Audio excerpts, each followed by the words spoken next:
Tiempo, por tanto, de dar la bienvenida esta mañana a nuestro primer invitado de esta mañana en Ponte en Acción.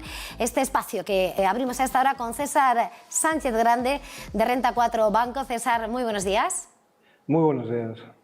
Bueno, creo que en este momento de actualidad sería el tiempo, ¿no?, para arrancar. ¿Cómo estás viendo la situación, ¿no?, pendientes de estos movimientos, además, que estamos viendo en los mercados de caídas en la jornada de hoy, de resaca también de las caídas de anoche en Wall Street? Sí, bueno, estamos finalizando la temporada de resultados del primer trimestre, en lo que, como habéis comentado antes, la inflación de costes está siendo el tema más relevante. Estamos viendo, en términos de resultados, pues unos resultados superiores a los del primer trimestre del año pasado, aunque era esperado, ya que ese trimestre todavía está afectado por las restricciones del COVID. Y para próximos trimestres debemos ser muy atentos a la inflación, que ese va a ser el punto a seguir a futuro.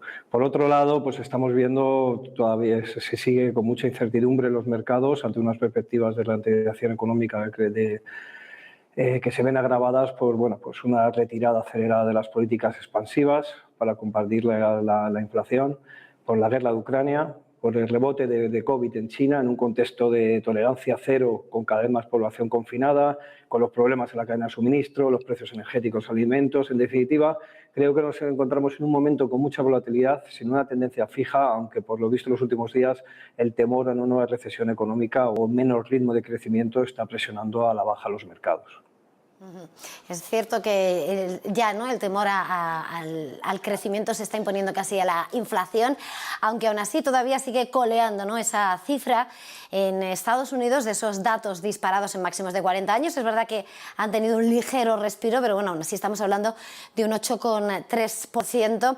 ¿Cuál diría que son las interpretaciones, además, una vez que se desgrana todo ese comportamiento de los distintos segmentos del mercado americano en esa inflación americana? Sí, pues como has comentado, pues el dato fue malo porque, aunque se vio una cierta moderación, fue inferior a la esperada. Se esperaba un 8,1, al final se quedó en el 8,3, lo que mantiene la previsión del mercado de subidas de tipos más intensas que las apuntadas por el dot plot. Actualmente se está estimando un punto porcentual más de subida de tipos hasta final de año. Lo más interesante de ayer y que se vio fue la reacción que tuvo el mercado, porque tras un repunte inicial de la tira del bono americano hasta el 3,1%, por los datos de inflación que fueron peores de lo previsto, luego retrocedió hasta el 2,9%, poniendo de manifiesto que los temores ante una ralentización del ciclo económico pesan más. O sea, todo parece que no hemos alcanzado un techo claro de inflación, o al menos que la bajada va a ser más lenta de lo esperado inicialmente, y tendremos que seguir vigilando factores como la energía, los salarios y los cuellos de botella, lo que a su vez pasa también por una resolución del conflicto bélico, ¿no?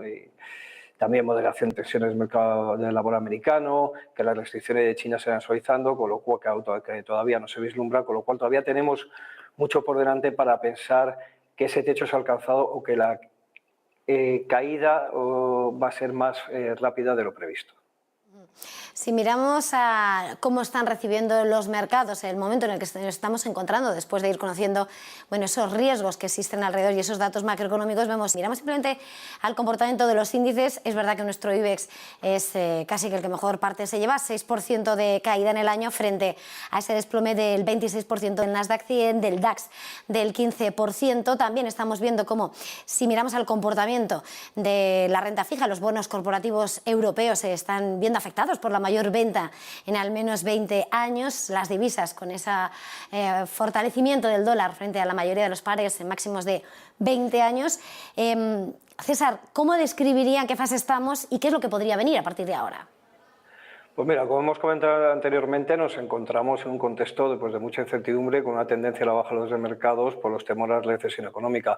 Es cierto que el IBEX está teniendo un mejor comportamiento que el resto de índices europeos o los americanos, pero también tenemos que tener en cuenta que en los últimos años el comportamiento relativo fue muy negativo para el IBEX, ¿no?, en comparación de estos índices.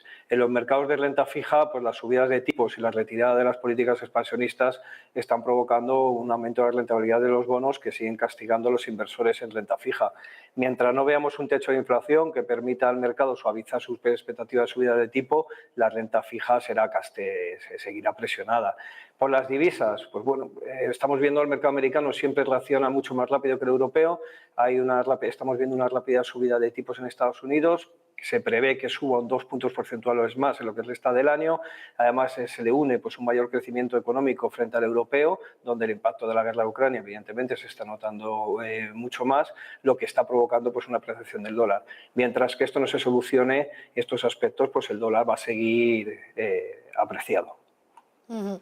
Y, por lo tanto, en este contexto y teniendo todo esto en consideración, ¿cómo diría que hay que actuar y aprovechar un ciclo como el que nos encontramos? Bueno, pues en un entorno inflacionista las bolsas son el mejor activo para recuperar lo perdido. Sin embargo, pues bueno, la elevada incertidumbre que tenemos actualmente nos lleva a ser muy selectivos en los valores que seleccionamos y recomendamos una cierta prudencia hasta que se solventen algunos de estos temas que hemos comentado que preocupan al mercado, ¿no?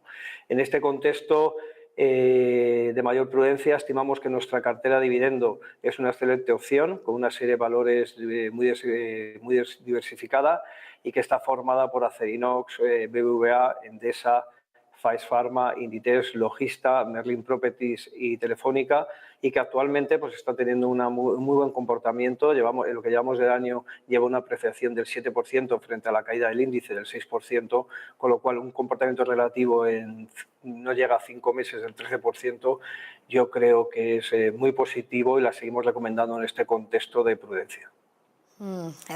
César Hernán Cortés, gestor, estábamos analizando el mercado. César Sánchez Grande, de Renta 4 Banco. Un placer haberle tenido esta mañana este tiempo de análisis del momento. Muchísimas gracias, feliz jornada, feliz negocio. Muchas gracias, hasta luego. Y nosotros